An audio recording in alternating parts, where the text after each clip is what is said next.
नमस्कार साथियों, मैं अनूप पुनिया आप सभी का exam Gurukul by Anup Puniya YouTube channel पे स्वागत करता हूं। जैसा कि आपको पता है, हम पॉलिटी पढ़ रहे हैं और पॉलिटी की इस सीरीज में हम प्रेसिडेंट यानी राष्ट्रपति का टॉपिक पढ़ रहे हैं। राष्ट्रपति के टॉपिक में हम पिछली क्लासेज में देख चुके हैं कहाँ तक कि इम्पोर्टेंट फैक्ट्स क्या है और जो प्रेसिडेंट से रिलेटेड जो आर्टिकल हैं और जो आज तक के हमारे प्रेसिडेंट हुए हैं उनके बारे में देख चुके हैं। उसके बाद हमने आर्टिकल 55 में यानी अनुच्छेद 55 में जो manners of election of president यानी राष्ट्रपति की चुनाव प्रणाली भी देखी, क्या होती है वो देखा। क्या थी? Proportional representation and single transferable vote system यानी अनुपातिक प्रतिनिधित्व एकल संक्रमणीय मत प्रणाली, ये थी। उसको मैंने पूरा बताया भी आपको पिछली वीडियो में। अब हम आगे देखेंगे पावर्स ऑफ प्रेसिडेंट।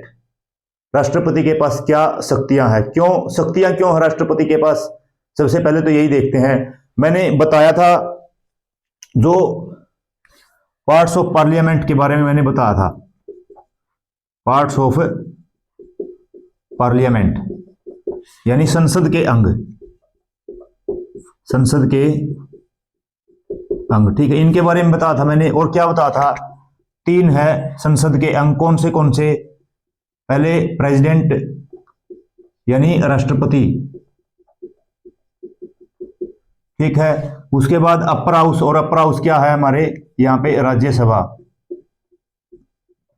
और तीसरे क्या है? लोअर हाउस यानी लोकसभा, लोकसभा। ये राज्यसभा और ये क्या है?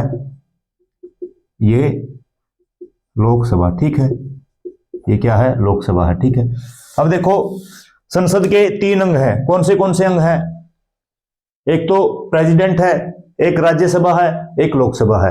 अब आपको सभी को पता है राज्यसभा के पास भी पावर्स हैं, कुछ शक्तियां हैं। लोकसभा के पास भी कुछ शक्तियां हैं।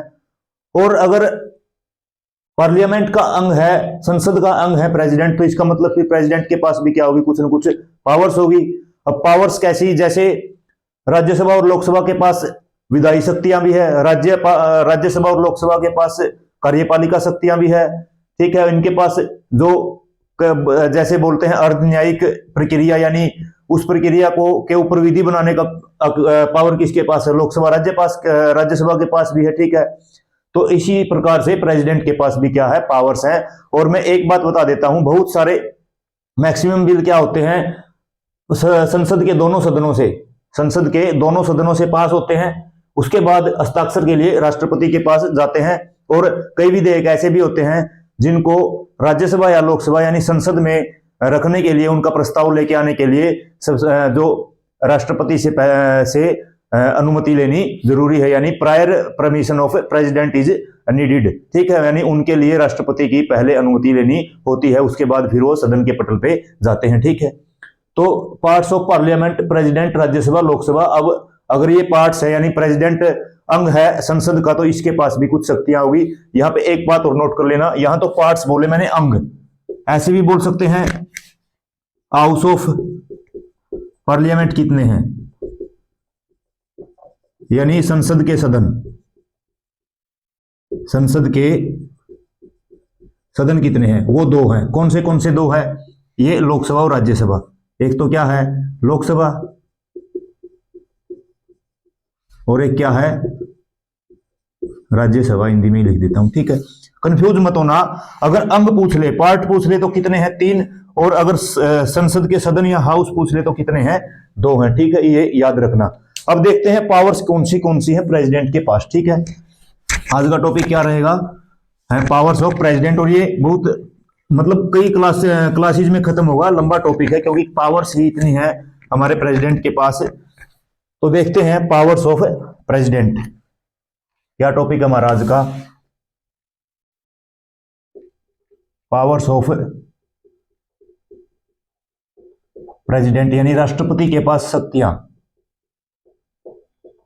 राष्ट्रपति के पास शक्तियां, ठीक है। राष्ट्रपति के पास शक्तियां कौन सी शक्तियां हैं? सबसे पहले देखते हैं कौन सी पावर्स हैं। पावर्स कौन सी है? शक्तियां पावर्स, ठीक है। सबसे पहले तो एग्जीक्यूटिव पावर्स, एग्जीक्यूटिव पावर्स यानी कार्यपालिका, कार्यपालिका की शक्तियां, कार्यपालिका शक्ति, ठीक है। उसके बाद और कौन सी पावर है? लेजिस्लेटिव पावर, लेजिस्लेटिव पावर्स यानी विधायी शक्तियां, विधायी शक्तियां। और लेजिस्लेटिव पावर में ही एक इंपॉर्टेंट पावर है, यहीं पे आप नोट कर लेना, ordinance power, ordinance powers, power, ठीक है, यानी अध्यादेश शक्तियां, अध्यादेश की शक्ति। अध्यादेश की शक्ति का मतलब, अध्यादेश को मैंने पहले भी बताया था, अध्यादेश होता है जब हमारे संसद के सत्र में नहीं होते हैं तो अगर अर्जेंट नीड पड़ती है तो प्रेसिडेंट एक ऑर्डिनेंस पास कर देते हैं। वो ऑर्डिनेंस उतना ही प्रभावी होता है जितना संसद के द्वारा पास किया गया कोई बिल या विधेयक होता है, ठीक है। और उसके बाद संसद जैसे ही अगला स्तर आता है उसमें फिर 6 सप्ताह के अंदर उस जो ऑर्डिनेंस है उसको दोनों सदनों से पास करवा दिया जाता है, जिसके बाद वो एक्ट बन जाता है। इसके बारे में पढ़ेंगे। ऑर्डिनेंस पावर भी किसमें है? Legislative power. क्योंकि देखो विधायी शक्तियां कौन सी होती हैं? जो जहां विधेयक बनाए जाते हैं। और एग्जीक्यूटिव पावर्स यानी कार्यपालिका शक्ति कौन सी होती है? जहां पे वो विधेयक लागू किए जाते हैं, जिसके द्वारा वो उसकी जो शक्ति होती है वो क्या होती है? कार्यपालिका शक्ति होती है, ठीक है। उसके बाद है जुडिशरी पावर, जुडिशरी पावर्स यानी न्यायपालिका की शक्तियां, न्यायपालिका की शक्तियां, ठीक है। न्यायपालिका की शक्तियां, राष्ट्रपति जी के पास कुछ न्यायिक शक्तियां भी है, कुछ न्यायिक पावर्स भी है। और इसी के अंदर है, पढ़ेंगे पार्डनिंग पावर, पार्डनिंग पावर्स यानी अक्षमादान की शक्तियां, अक्षमादान की शक्तियां, ठीक है, अक्षमादान की शक्तियां। जुडिशियल पावर्स हो गई। उसके बाद प्रेसिडेंट के पास और कौन सी पावर है? वित्त से संबंधित पावर्स यानी फाइनेंशियल पावर्स, फाइनेंशियल पावर्स या वित्तीय शक्तियां, वित्तीय शक्तियां, ठीक है, वित्तीय शक्तियां। उसके वित्तीय शक्तियां कैसे? जैसे प्रेसिडेंट है जो वो वित्त से संबंधित है, उनके पास कौन सी पावर है? फाइनेंस से रिलेटेड कौन सी पावर है, ठीक है। फाइनेंशियल पावर के बाद इंपॉर्टेंट है नेक्स्ट कौन सी है? इमरजेंसी पावर, इमरजेंसी पावर्स यानी आपातकाल की जो शक्तियां हैं किसके पास है? प्रेसिडेंट के पास है, आपातकाल की शक्तियां, ठीक है, प्रेसिडेंट के पास है। क्योंकि प्रेसिडेंट क्या करते हैं? उनको प्रेसिडेंट ही डिक्लेयर करते हैं और प्रेसिडेंट ही उनको फिर रिवोक यानी समाप्त करते हैं। किसको? इमरजेंसी या आपातकाल को। पूरा टॉपिक पढ़ेंगे, डिटेल में पढ़ेंगे, ठीक है। उसके बाद है इमरजेंसी पावर के बाद प्रेसिडेंट के पास और क्या है? मिलिट्री पावर भी है इनके पास, मिलिट्री पावर्स यानी सैन्य शक्तियां, सैन्य शक्तियां। मैंने बताया था जो प्रेसिडेंट हैं वो तीनों सेनाओं के, थल सेना, जल सेना, वायुसेना, आर्मी, एयरफोर्स, नेवी, तीनों के क्या होते हैं? प्रेसिडेंट सुप्रीम कमांडर होते हैं। इसलिए उनके पास कुछ मिलिट्री की पावर्स भी होती हैं, ठीक है। और अगली कौन सी है? अगली है diplomatic power, diplomatic powers. Diplomatic powers का मतलब होता है राजनयिक शक्तियां, राजनयिक शक्तियां यानी डिप्लोमेसी से रिलेटेड जो भी निर्णय होते हैं बहुत सी कई पावर्स किसके पास होती है? वो प्रेसिडेंट के पास होती है, ठीक है, डिप्लोमेटिक पावर्स। तो यानी जो हमारे प्रेसिडेंट है वो इतनी पावर्स को एंजॉय करते हैं, यानी उनके पास इतनी पावर्स, एक बार देख लेते हैं, रिवीजन कर लेते हैं कितनी एग्जीक्यूटिव पावर्स, कार्यपालिका की शक्तियां भी है। उसके बाद लेजिस्लेटिव पावर, विधायी शक्तियां भी है। और लेजिस्लेटिव पावर में ऑर्डिनेंस की पावर, अध्यादेश जारी करने की शक्ति भी किसके पास है? हमारे प्रेसिडेंट के पास है। जुडिशरी पावर्स, उनके पास कुछ न्यायिक शक्तियां हैं, ठीक है, न्यायिक शक्तियां, ऐसे जुडिशरी पावर ऐसे लिखते हैं, न्यायिक शक्तियां, न्यायिक शक्तियां, न्यायिक शक्तियां, ठीक है। और न्यायिक शक्तियों में ही क्या है, प्रेसिडेंट के पास पार्डनिंग पावर है, यानी अक्षमादान की शक्ति है, उसको भी पूरे डिटेल में देखेंगे। उसके बाद है फाइनेंशियल पावर, वित्त से संबंधित जो शक्तियां हैं प्रेसिडेंट के पास, यानी वित्तीय शक्तियां। इमरजेंसी पावर्स, आपातकाल की शक्तियां, राष्ट्रीय आपातकाल लगाना है, प्रेसिडेंट रूल डिक्लेयर करना है, राष्ट्रपति शासन या फिर जो वित्तीय आपातकाल है, फाइनेंशियल इमरजेंसी लगानी है, वो किसके पास है, वो भी प्रेसिडेंट के पास है। उसके बाद मिलिट्री पावर्स, मैंने बताया जो प्रेसिडेंट हमारे सुप्रीम कमांडर हैं, किसके, मिलिट्री के, तीनों सेनाओं के सुप्रीम कमांडर होते हैं, इसलिए उनके पास कुछ सैन्य शक्तियां भी हैं। उसके बाद है डिप्लोमेटिक पावर्स, यानी राजनयिक शक्तियां, हमारे प्रेसिडेंट के पास कुछ डिप्लोमेटिक पावर्स भी हैं, ठीक है। तो शुरुआत करेंगे हम आज एग्जीक्यूटिव पावर्स से। लंबा चलेगा टॉपिक पावर्स का, क्योंकि इतनी पावर्स पढ़नी है और इनमें बहुत ज्यादा डिटेल में हम पढ़ेंगे, इसलिए इत्मीनान से हमारे साथ जुड़े रहिए ताकि आप हर एक पॉइंट को डीपली पढ़ सको, ठीक है। तो सबसे पहले पढ़ते हैं हम एग्जीक्यूटिव पावर्स से। कहां से, एग्जीक्यूटिव पावर्स। तो आप एडिंग डाल लीजिए। अब राष्ट्रपति की शक्तियों में सबसे पहला क्या है, सबसे पहला है एग्जीक्यूटिव पावर्स, यानी कार्यपालिका शक्तियां, किसके पास, हमारे प्रेसिडेंट के पास, ठीक है। सबसे पहले अगर एग्जीक्यूटिव पावर्स की बात आती है तो मैंने बताया भी था, आर्टिकल 53 को हम याद करते हैं, ठीक है। आर्टिकल 53 आपको सभी को याद भी होगा, क्या था उसमें लिखा हुआ था, all central executive powers shall be vested in president, यानी ऑल सेंट्रल या यूनियन एग्जीक्यूटिव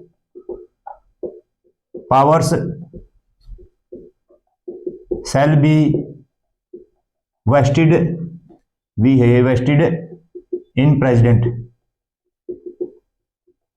यानी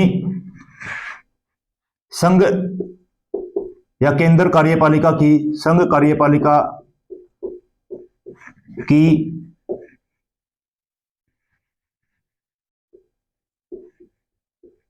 सभी शक्तियां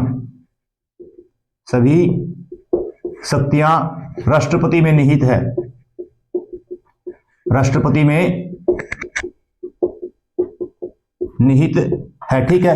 यानी हमारे जो सेंट्रल एग्जीक्यूटिव है, यानी जो संघ की कार्यपालिका है, उसकी सारी की सारी शक्तियां किस में निहित है, सारी की सारी शक्तियां राष्ट्रपति में निहित है। इसका मतलब क्या है, जब भी कोई एक्ट बनेगा, जब भी कोई किसी भी प्रकार का, यानी कार्यपालिका से रिलेटेड कोई क्या होगा, काम होगा, तो उसके ऊपर प्रेसिडेंट के जो साइन है वो जरूर होते हैं, यानी लास्ट में प्रेसिडेंट क्या है उसको अपनी अप्रूव देते हैं। तो इसलिए सारी की सारी जो सेंट्रल शक्तियां है, क्या है, सेंट्रल जो एग्जीक्यूटिव है, यानी यूनियन एग्जीक्यूटिव की सारी पावर्स प्रेसिडेंट में वेस्टेड होती है, यानी राष्ट्रपति में निहित होती है, ठीक है। किसके द्वारा, या तो ये यूज करते हैं इनको सेल्फ,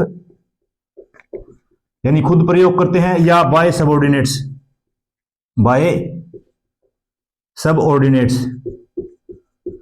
यानी अपने अधीनस्थों के माध्यम से इनको यूज करते हैं, अपने अधीनस्थों के माध्यम से, अपने अधीनस्थों के माध्यम से इनका क्या करते हैं, प्रयोग करते हैं, ठीक है। या तो वो खुद अपनी जो पावर्स हैं, एग्जीक्यूटिव पावर्स हैं, जो सारी की सारी सेंट्रल एग्जीक्यूटिव पावर्स है, वो खुद इंजॉय करते हैं, या फिर क्या है, उनके नीचे होते हैं कुछ लोग, यानी अधीनस्थ उनके होते हैं, सबऑर्डिनेट्स उनके होते हैं, जो क्या करते हैं, उस पावर्स को एंजॉय करते हैं, ठीक है। अब सबऑर्डिनेट्स कौन है, सबऑर्डिनेट्स का मतलब है यहाँ पे council of minister, council of ministers, यानी मंत्री परिषद, मंत्री परिषद क्या है यहाँ पे, सबऑर्डिनेट्स है, यानी या तो खुद सारी की सारी शक्तियों का प्रयोग करते हैं, या मंत्री परिषद के माध्यम से उन शक्तियों का प्रयोग करते हैं। ये था आर्टिकल 55, ठीक है। उसके बाद अब आगे है आर्टिकल 74, आर्टिकल 74, आर्टिकल 74 में क्या है, आर्टिकल 74 बहुत ज्यादा इंपॉर्टेंट है, आपको आर्टिकल नोट करते रहना साथ में। मैं ये नहीं बोल रहा कि आप आर्टिकल्स को रट लेना, नहीं, आप जैसे मैंने अब ये बताया कि सारी की सारी जो कार्यपालिका की शक्तियां वो किस में निहित है, वो निहित है राष्ट्रपति में, और मैंने उसका आर्टिकल साथ में लिख दिया, तो आप नोट करते रहना, जब भी रिवाइज करो आर्टिकल को रिवाइज कर लेना, आपको वैसे ये चीजें ध्यान में आने लगेगी, ठीक है। अब उसके बाद आर्टिकल 74, आर्टिकल 74 अनुच्छेद 74, अनुच्छेद 74 में क्या है, अनुच्छेद 74 में कहा गया है, there shall be a council of minister headed by prime minister to aid and advise the president. यानी एक मंत्री परिषद होगी जिसका प्रमुख कौन होगा, जिसका प्रमुख प्रधानमंत्री होगा, राष्ट्रपति को की सहायता और सलाह के लिए। यानी मैं लिख देता हूं, there shall be a council of minister headed by prime minister, headed by prime minister, PM लिख लेना इसको, headed by prime minister to aid and advise the president, to aid and advise the president. ठीक है, यानी क्या है, एक राष्ट्रपति को की सहायता और सलाह के लिए, राष्ट्रपति की सहायता और सलाह के लिए एक मंत्री परिषद होगी जिसका प्रमुख प्रधानमंत्री होगा, जिसका प्रमुख प्रधानमंत्री होगा। ठीक है, यानी सीधे सीधे आपको क्या रखना है, आर्टिकल 74 में क्वेश्चन ये आ सकता है कि काउंसिल ऑफ मिनिस्टर, मंत्री परिषद कहां दिया, तो कहां दिया है, आर्टिकल 74 में। ठीक है, सीधा अगर बोले तो काउंसिल ऑफ मिनिस्टर कहां है, अनुच्छेद 74 में मंत्री परिषद का जिक्र है, जिसका प्रमुख कौन होगा, प्रधानमंत्री होगा, राष्ट्रपति की सहायता के लिए, राष्ट्रपति की को सलाह देने के लिए। ठीक है, राष्ट्रपति की सहायता और सलाह देने के लिए। ठीक है, यानी फिर उसके बाद क्या है, जो प्रेसिडेंट है वो किस पे काम करेंगे, इसका मतलब क्या है, president shell work on advice of council of minister. Council of minister को COM लिखूंगा मैं। ठीक है, प्रेसिडेंट, ये दिखेगा नहीं शायद,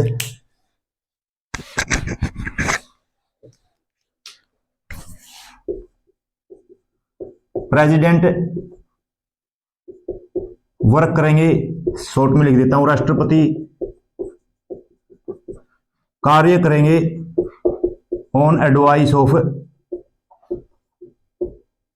काउंसिल ऑफ मिनिस्टर, COM लिख देता हूं मैं, काउंसिल ऑफ मिनिस्टर। ठीक है, प्रेसिडेंट है वो काम करेंगे मंत्री परिषद की सलाह पे। ठीक है, अब फिर क्या है, क्या राष्ट्रपति के पास, जब मंत्री परिषद ने सलाह दे दी तो क्या राष्ट्रपति के पास कुछ और शक्तियां हैं, या सीधे जो मंत्री परिषद की सलाह उसके ऊपर साइन कर देंगे? नहीं, राष्ट्रपति उस सलाह को एक बार पुनर्विचार के लिए भेज सकते हैं, यानी प्रेसिडेंट कैन सेंट बैक, यहां से लिख लेते हैं, president can return the advice for reconsideration. यानी जब दोनों सदनों से पास होके कोई भी बिल आता है, कोई विधेयक आता है, तो प्रेसिडेंट के पास पावर होती है, एक बार वो क्या कर सकते हैं, उस बिल को वापस भेज सकते हैं, क्या कर सकते हैं, उस बिल को वापस भेज सकते हैं, यानी पुनर्विचार के लिए। यानी राष्ट्रपति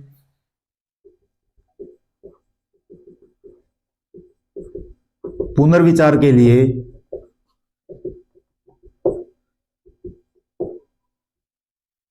एक बार पुनर्विचार के लिए वापस भेज सकते हैं, वापस भेज सकते हैं किसको, जो बिल उनके पास आएगा। ठीक है, उसके बाद फिर मान लो पुनर्विचार के बाद बिल आएगा, फिर क्या है, अगर पुनर्विचार के बाद कोई बिल आएगा, रिकंसिडरेशन के बाद कोई बिल आएगा, तो वो प्रेसिडेंट के पास आता है, तो प्रेसिडेंट उसके बाद बाध्य होते हैं उसके ऊपर हस्ताक्षर करने के लिए, अपनी सहमति देने के लिए।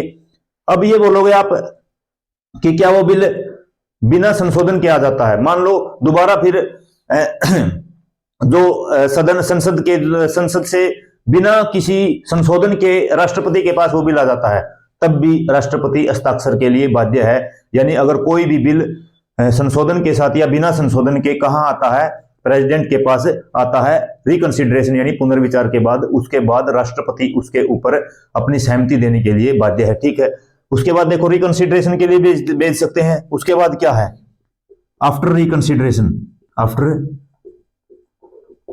रिकंसिडरेशन यानी पुनर्विचार के बाद, पुनर्विचार के बाद। पुनर्विचार के बाद क्या है? पुनर्विचार के बाद वो बिल क्या है जो किसके पास आएगा? प्रेसिडेंट के पास आएगा। पुनर्विचार के बाद क्या दोनों, या एक तो विद अमेंडमेंट संशोधन के साथ आ सकता है, वो संशोधन के साथ, या फिर विदाउट अमेंडमेंट, विदाउट अमेंडमेंट संशोधन के बिना,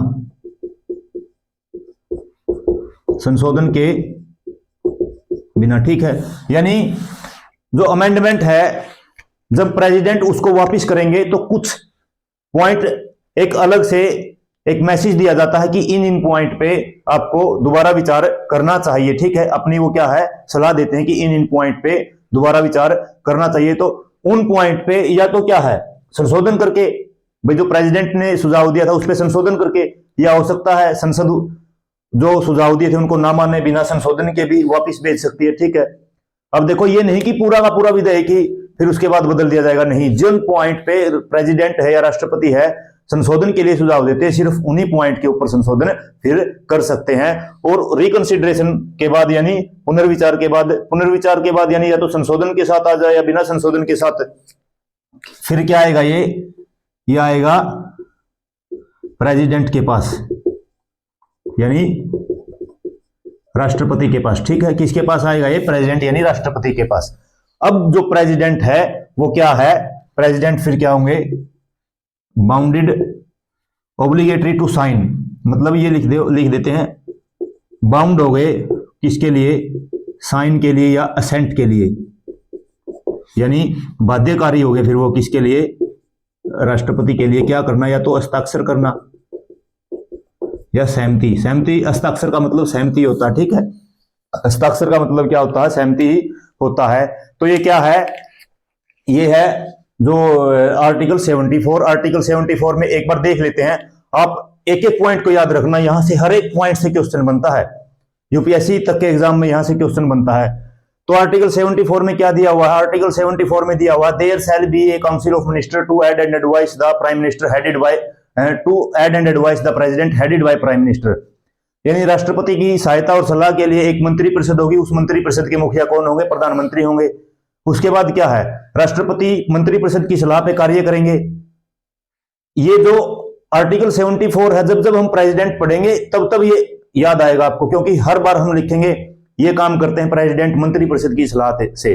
तो किस में लिखा हुआ है, यहाँ 74 में लिखा हुआ है। तो राष्ट्रपति है जो मंत्री परिषद की सलाह से काम करेंगे।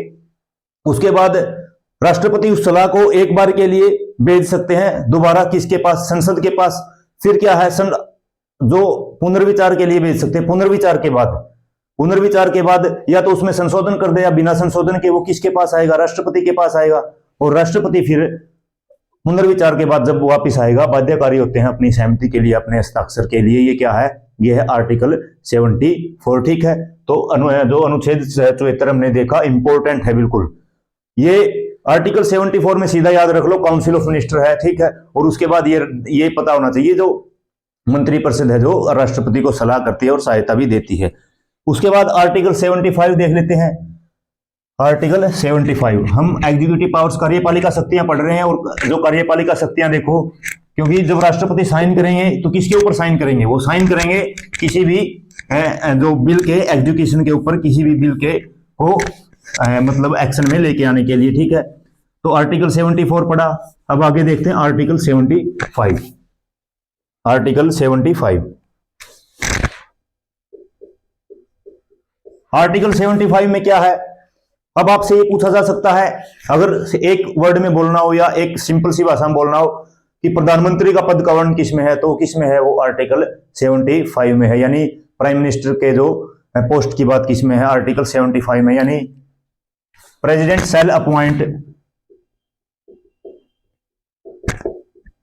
प्रेसिडेंट शैल अपॉइंट द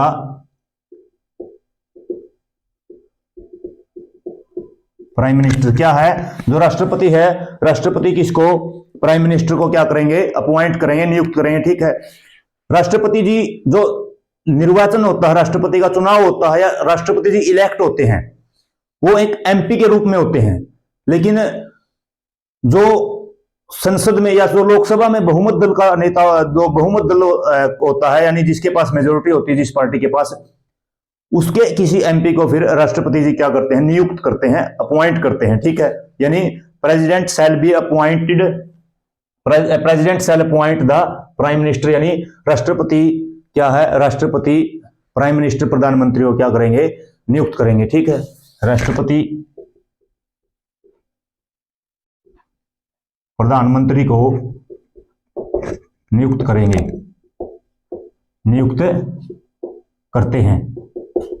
ठीक है, और ये कौन होता है, ये होता है leader of majority party, majority party, क्योंकि क्या है हमारे देश में मेजोरिटी पार्टी रूल है, यानी बहुमत दल का नेता ये होता है। ठीक है, बहुमत दल का नेता, ठीक है, बहुमत दल का नेता होते हैं। ठीक है, और उसके बाद आगे क्या है इस आर्टिकल में, president shall appoint the prime minister and council of minister, COM लिख देता हूं मैं, council of minister on the advice of prime minister, on the advice of prime minister, PM लिख देता हूं। यानी और क्या है, और किसको अपॉइंट करेंगे, मंत्री परिषद को, यानी मंत्री परिषद में कौन कौन होंगे, किसकी सलाह पे, मंत्री परिषद को प्रधानमंत्री की, PM की सलाह पर।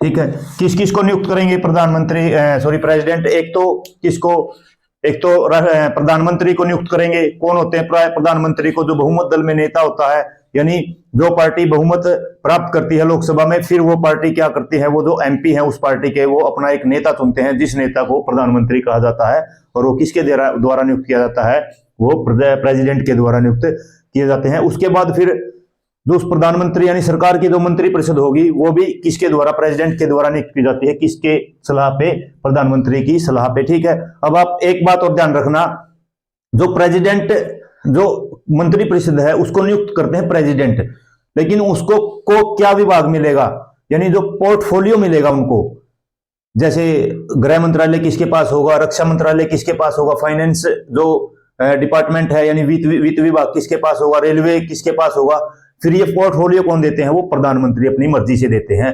नियुक्त कौन करते हैं, मंत्री परिषद को नियुक्त प्रेसिडेंट करते हैं। इस बात में आप क्या करना, इस बात पे आप ध्यान देना। ठीक है, तो आर्टिकल 75 में क्या है, आर्टिकल 75 में है president shall appoint the prime minister and council of minister on the advice of prime minister, और जो प्रेसिडेंट कौन होते हैं, वो बहुमत दल के नेता होते हैं। ठीक है, ये है आर्टिकल, क्या है ये है आर्टिकल 75। अब है इंपॉर्टेंट है आर्टिकल 77, 76 में अटॉर्नी जनरल है, वो एक अलग से टॉपिक पढ़ेंगे हम। ठीक है, लेकिन आर्टिकल 77 है। आर्टिकल 77 आगे क्या है, आर्टिकल 77 है all the action of union government, ठीक है, all the executive action of union government shall be taken by the name of president. ठीक है, आर्टिकल 77, आर्टिकल 77, आर्टिकल 77 क्या है, all the action of government, executive action of government लिख लेते हैं, all the executive action of government shall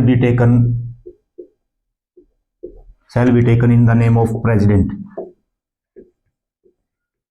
in the name of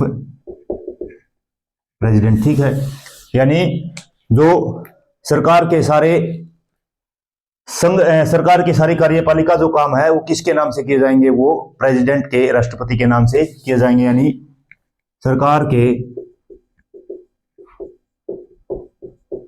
सभी कार्य, सारे कार्य राष्ट्रपति के नाम से किए जाएंगे। ठीक है, यानी क्या बोल सकते हैं, decision of government, decision of government क्या होगा, डिसीजन ऑफ प्रेसिडेंट, यानी सरकार के निर्णय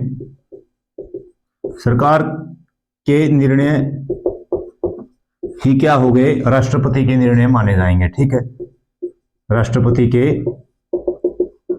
निर्णय, क्योंकि जो सारी की सारी सरकार की जो पावर्स, एग्जीक्यूटिव पावर्स तो किसके पास है, प्रेसिडेंट के पास है। इसका मतलब क्या है, कोई भी काम किया जाएगा अगर उस पावर उसके पास है तो फिर सारे के सारे कार्य के डिसीजन किसके पास माने जाएंगे, सारे के सारे कार्य के डिसीजन भी प्रेसिडेंट के पास ही माने जाएंगे। ठीक है, तो ये क्या है, ये थे आर्टिकल 77, अनुच्छेद 77। ठीक है, अब उसके बाद है आर्टिकल 78।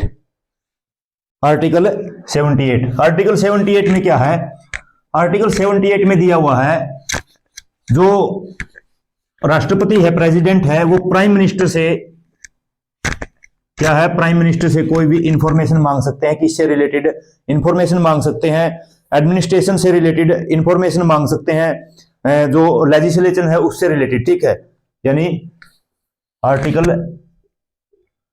78, अगर लैंग्वेज लिखूंगा तो लंबा हो जाएगा। प्रेसिडेंट क्या कर सकते हैं, सीक इंफॉर्मेशन, यानी राष्ट्रपति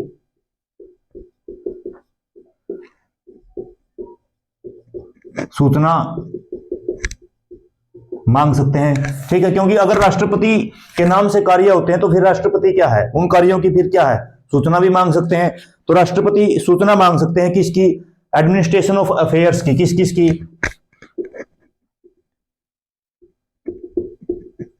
एडमिनिस्ट्रेशन ऑफ यूनियन अफेयर्स, यानी जो संघ के द्वारा, संघ के जो अफेयर्स का मतलब है जो संघ के द्वारा जो कार्य किए जा रहे हैं उनके जो प्रशासन की क्या मांग सकते हैं, उनके प्रशासन की सूचना मांग सकते हैं, यानी संघ प्रशासन की सूचना मांग सकते हैं। और क्या है, लेजिस्लेशन,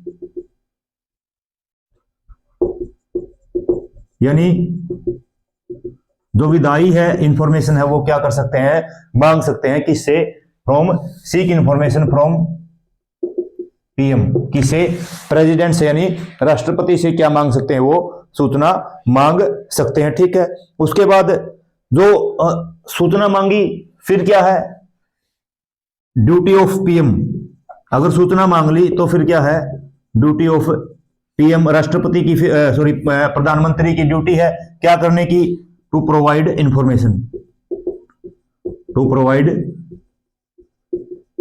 इंफॉर्मेशन, यानी सूचना देने का क्या है, प्रधानमंत्री का कर्तव्य है, ठीक है, यानी प्रेसिडेंट हैं, किसी भी टाइम प्रधानमंत्री से सूचना मांग सकते हैं जो संघ से संबंधित मैटर है या जो विधायी से संबंधित मैटर है, क्योंकि वो राष्ट्र के क्या है, प्रमुख है, और वो क्या है, वो कार्यपालिका के भी प्रमुख है, तो किसी टाइम भी प्रधानमंत्री से सूचना मांग सकते हैं। और फिर जो प्रधानमंत्री की क्या है, प्रधानमंत्री का कर्तव्य है सूचना देना। ठीक है, और उसके बाद क्या है, उसके बाद है जो राष्ट्रपति है किसी भी विषय पर मंत्रिपरिषद में चर्चा करने की भी कह सकते हैं। ठीक है, प्रेसिडेंट, जो प्रेसिडेंट है, अब देखो सूचना मांग ली, सूचना मांगने के बाद प्रेसिडेंट है, उनके पास क्या है, राइट टू डिस्कस, यानी किसी भी जो मैटर है जो सूचना मांगी गई है उससे रिलेटेड किसी भी मैटर को जो प्रेसिडेंट है डिस्कस कर सकते हैं, किसके अंदर, काउंसिल ऑफ मिनिस्टर के अंदर, काउंसिल ऑफ मिनिस्टर्स के अंदर, यानी प्रेसिडेंट है, राष्ट्रपति है, जो डिस्कस कर सकते हैं किसी भी मैटर को, किसके अंदर, discuss any matter, any affairs. ठीक है, किसी भी मैटर को हम काउंसिल ऑफ मिनिस्टर के साथ क्या कर सकते हो, डिस्कस कर सकते हैं। ठीक है, तो ये क्या था, ये था आर्टिकल 78। एक बार फिर देख लेते हैं आर्टिकल 78 में क्या दिया हुआ, अनुच्छेद 78 में इसमें दिया हुआ है जो प्रेसिडेंट है वो प्रधानमंत्री से किसी भी टाइम सूचना मांग सकते हैं, किससे रिलेटेड, जो संघ के अफेयर्स हैं, संघ के कार्य है उनसे संबंधित, या फिर कोई विधायी जो कार्य है उनसे संबंधित, यानी लेजिस्लेशन से संबंधित कोई अफेयर्स है। ठीक है, उसके बाद फिर अगर राष्ट्रपति ने सूचना मांग ली प्रधानमंत्री से, तो प्रधानमंत्री जी का एक कर्तव्य है कि वो राष्ट्रपति को सूचना उपलब्ध करवाए, और उसके बाद क्या है, जो प्रेसिडेंट है वो किसी भी मैटर को डिस्कस कर सकते हैं किसके अंदर, काउंसिल ऑफ मिनिस्टर के अंदर। तो ये प्रेसिडेंट के इस टॉपिक में आज हमने क्या क्या पढ़ा। आज हमने पढ़ा प्रेसिडेंट के पास पावर्स कौन सी है, तो कौन सी पढ़ी हमने, एग्जीक्यूटिव पावर्स यानी कार्यपालिका शक्ति, लेजिस्लेटिव पावर्स या विधायिका शक्ति, उसी में ऑर्डिनेंस पावर होती है। उसके बाद क्या पढ़ा हमने, उसके बाद जुडिशरी पावर यानी न्यायिक शक्तियां कौन सी है, उसके बाद हमने फाइनेंशियल पावर, उसके बाद हमने जुडिशियल पावर में ही पार्डनिंग पावर हो गई, एक समाधान की शक्तियां, फाइनेंशियल पावर्स के बाद और कौन सी होती है, इमरजेंसी पावर्स, मिलिट्री पावर्स, और उसके बाद मिलिट्री के बाद डिप्लोमेटिक यानी राजनयिक की पावर्स क्या है प्रेसिडेंट के पास। ये हमने इतनी शक्तियों के बारे में देखा। उसके बाद आज हमने स्टार्ट किया एग्जीक्यूटिव पावर्स प्रेसिडेंट की यानी राष्ट्रपति की कार्यपालिका शक्ति। उसमें आर्टिकल 53 अनुच्छेद 53 देखा, जिसमें क्या लिखा हुआ है, जिसमें ये लिखा हुआ है all central executive power shall be vested in president, यानी सभी की सभी जो संघ की कार्यपालिका शक्तियां हैं वो राष्ट्रपति में निहित होगी। उसके बाद वो पावर्स हैं वो या तो खुद प्रयोग कर सकते हैं या अपने सबऑर्डिनेट्स के थ्रू यानी अपने अधीनस्थों के माध्यम से, और अधीनस्थ का मतलब यहाँ पे कौन है, काउंसिल ऑफ मिनिस्टर या मंत्री परिषद है। उसके बाद देखा हमने आर्टिकल 74। आर्टिकल 74 में क्या है, आर्टिकल 74 में दिया हुआ है there shall be a council of minister to aid and advise the prime minister president aided by prime minister, यानी राष्ट्रपति की सलाह और सहायता के लिए एक मंत्री परिषद होगी। उस मंत्री परिषद के मुखिया कौन होंगे, उस मंत्री परिषद के मुखिया होंगे प्रधानमंत्री। उसके बाद यही देखा प्रेसिडेंट है वो जो यानी राष्ट्रपति है वो काउंसिल ऑफ मिनिस्टर या मंत्री परिषद की सलाह पर कार्य करेंगे, और उसके बाद जो सलाह है उसको राष्ट्रपति एक बार वापस भेज सकते हैं पुनर्विचार के लिए। पुनर्विचार के बाद अगर कोई भी दोबारा सलाह आती है संशोधन के साथ या संशोधन के बिना, उसके बाद प्रेसिडेंट या राष्ट्रपति बाध्यकारी होते हैं अपनी सहमति के लिए, अपने हस्ताक्षर के लिए। ये क्या था, ये आर्टिकल 74 था। उसके बाद देखा हमने आर्टिकल 75। आर्टिकल 75 में क्या है, पोस्ट ऑफ पीएम बोला हुआ, यानी प्रेसिडेंट है जो प्रधानमंत्री, राष्ट्रपति प्रधानमंत्री को नियुक्त करेंगे, और किसको नियुक्त करेंगे, और नियुक्त करेंगे जो मंत्री परिषद को, किसकी सलाह पे, प्रधानमंत्री की सलाह पे। और जो प्रधानमंत्री होते हैं वो बहुमत दल के नेता होते हैं, लोकसभा के बहुमत दल के नेता वो होते हैं, ठीक है। उसके बाद आर्टिकल 78 देखा। आर्टिकल 78 में ये देखा कि जो प्रेसिडेंट है वो प्रधानमंत्री से कोई भी इंफॉर्मेशन मांग सकते हैं, किससे रिलेटेड, जो संघ की कार्यपालिका से संबंधित कोई मैटर है, कोई अफेयर्स है, या विधायी से संबंधित कोई मैटर या कोई अफेयर्स है, उससे प्रधानमंत्री से सूचना मांग सकते हैं। और प्रधानमंत्री जी का एक कर्तव्य है कि वो सूचना उपलब्ध करवाए, और फिर क्या है, किसी भी मैटर के ऊपर जो प्रेसिडेंट है वो मंत्री परिषद के अंदर डिस्कस कर सकते हैं। तो उम्मीद करता हूं सभी चीजें आपको अच्छे तरीके से समझ में आई होगी, और आप नोट कर रहे होंगे इन चीजों को इतनी ही आसान तरीके से, क्योंकि जितनी इजी लैंग्वेज में मैं आपको बता रहा हूं बुक में इतनी इजी लैंग्वेज नहीं मिलती। इसलिए एक बार क्लास करने के बाद आप, और नोट्स को एक बार रिवाइज करने के बाद आप बुक पढ़ना। पहली बात तो कोई रेयर पॉइंट आपको बुक में मिलेगा जो हमारी क्लासेस में नहीं होगा, और दूसरी बात बुक पढ़ने में आपको आसानी भी होगी। और अगर आप हमारे चैनल पर नए जुड़े हो तो चैनल को सब्सक्राइब जरूर करना, लाइक करना, वीडियो को शेयर करना, और कमेंट में बताना कि प्रेसिडेंट की क्लासेस चली हुई है आपको कैसी लगी, और हमारी पॉलिटी की सीरीज आपको कैसी लगी। इस चैनल पर अपना प्यार बनाए रखने के लिए, सहयोग के लिए आप सभी का बहुत बहुत धन्यवाद। Thank you. जय हिंद, जय भारत।